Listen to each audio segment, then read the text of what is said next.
let the whole stand up and give him a standing ovation.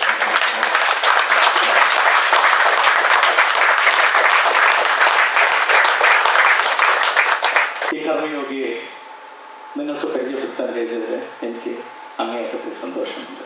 Sir, the stage is all for yours. We are all here to listen to you. This is a very good concept, the Alumni Association, bringing together all the old students of such prestigious institution, where you can build up the mutuality, keep up the link with your parent organization still, and then undertake very, very activities which are useful not only to members but to the society as a whole. I must therefore congratulate all those involved in this particular Nitcaa movement itself.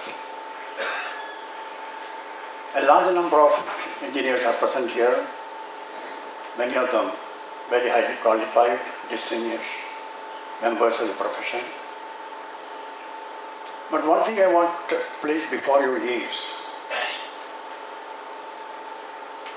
why is that the engineering profession is not able to climb up the ladder, social ladder, professional ladder, and this thing like that? Why are we not able to be a very prominent members of the whole society? Ours is a big fraternity. We get very good training and we work very hard in our profession. But when it comes to recognition, I find engineers get hardly any recognition at all. Just take up, for example, this morning, the Republican Awards, Padma Awards, announced. How many engineers are getting the Padma Awards? Of course, in today's list, there is one DRDO scientist come engineer. That's the only name I find. But usually find engineers are not getting the recognition that they deserve. Why is that? I think we have to very seriously think about this proposition.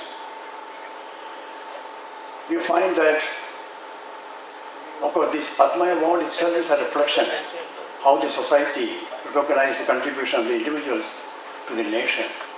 You find lots of cinema stars, lot of artists, lot of politicians, but hardly an engineer gets any recognition.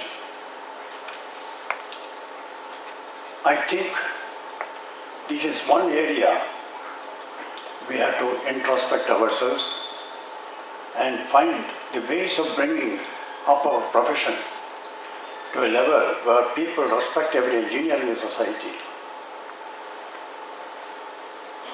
We are producing so many engineers in the country. Kerala alone, there are 164 engineering colleges and more than 50,000 engineers come out every year. In addition, we have 64 polytechnics and about 30,000 diploma holders also come out in Kerala alone.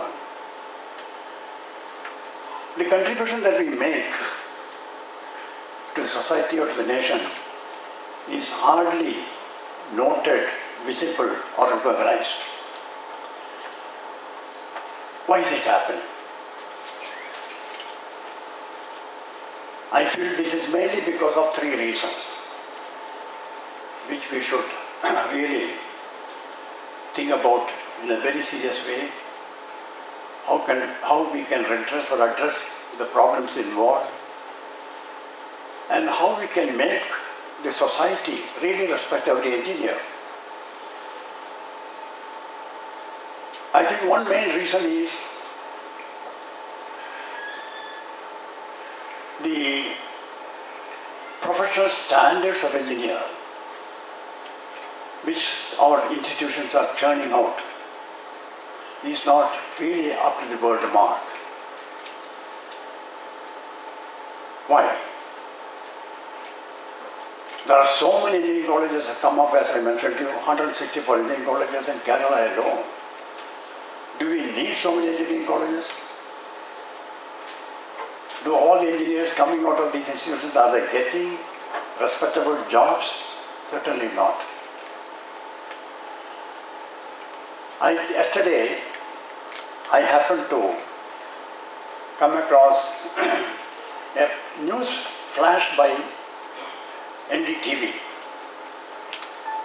That news is according to Aspiring Minds National Employmentability Report, just now published. They have checked about 650 engineering colleges and about 150,000 engineering students have passed out in 2015 alone.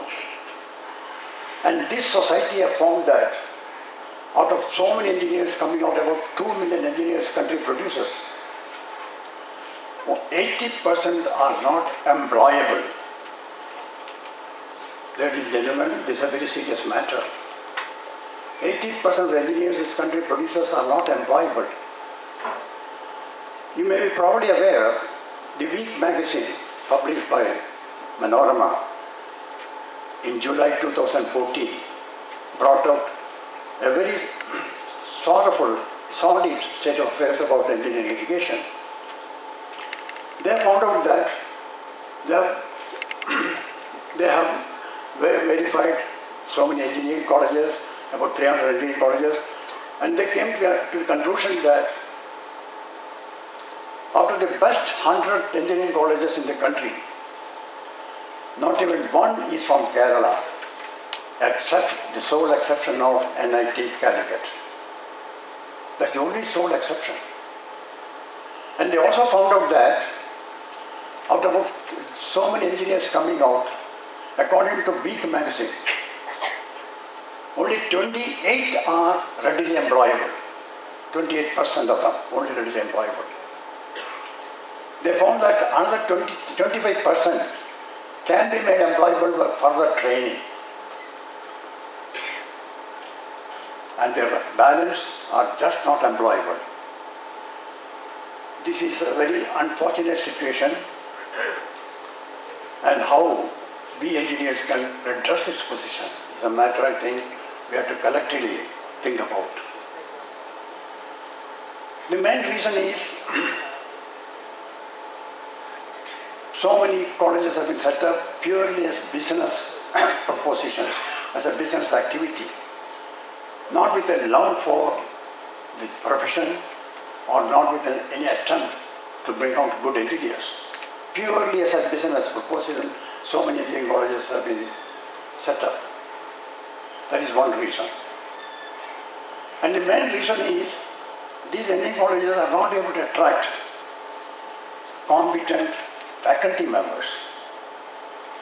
Usually what happens is, engineering colleges at the moment come out, the bright students, they go for management courses, they try to get into IIMs, or they go abroad for higher studies and they never come back. A few get into the competitive examination and get into government services. And majority of them move to Middle East or some other place. The best, really brilliant students are not available to the faculty for joining the faculty. This is a real fact. We have to accept this is happening. Because one is we are not able to attract good talents because we are not able to give them the appropriate remuneration. The other is because it's a commercial venture, even for getting a job as a faculty member, they have to bribe the institution. That sort of thing is happening. I think that there is a total change in the way the higher technical education is administered in the country needs to be really revamped. Now, I have been in Kerala for the last 4 years. I'm also a member of the Kerala Planning Board. I had a lot of opportunities to interact with engineers of PWD, electricity board, etc. One main reason I find is engineers are not given the authority, the responsibility, and the freedom to take decisions in our country. I'm talking basically about the government engineers. You find that engineers who have put in 30 years, 35 years, they are required to work under an IAS officer 15 years service. And the bureaucracy has got a habit of, I'm using the very emasculating engineers, I would say. With the result, they are not able to bold enough to take decisions. They are not allowed to take decisions. Even if they take some decision, they find fault. People are there to find fault with it. The engineering profession has got to be redeemed from the tight grip of the IAS group. That is one main thing I feel very necessary. Until that is done, you don't find an outlet for engineers. I would like to ask you, why a purely technical organization like Electricity Board, why should the chairman of the Electricity Board be an IAS man? Wherever you find that technocrats have been kept in charge, they have done outstandingly well, but they are not allowed to be in charge. Today, in India alone, there are 12 metros going on, metro projects, today going on. Out of these metro projects, I find about 5 of them are in charge of technocrats, and the remaining with IAS people. They are the managing director of the other metros. Wherever technocrats are in charge, the projects are going exceedingly well. But the IAS people are in charge, things are going really not at all in a satisfactory way, like Chennai Metro, Bangalore Metro, Bombay Metro. These are all metros I'm telling you about, which are taking years and years for completion. The IAS people who are in charge of these projects, they have not total commitment to that, because they know that after 3 years or 4 years, they will get a promotion, they will move to some other place. There is no commitment to the job on hand. Whereas a technocrat in charge, he knows that he has to complete it, he has to finish it, and things do go very well. Delhi Metro project is a classic example. Jaipur Metro project, Lucknow Metro project, Vijayawada Metro project, even Cochin Metro project, I would say. They are all classic examples where people, the technocrats in charge, we are able to perform very well. Ladies and gentlemen, how do you bring about a swing in the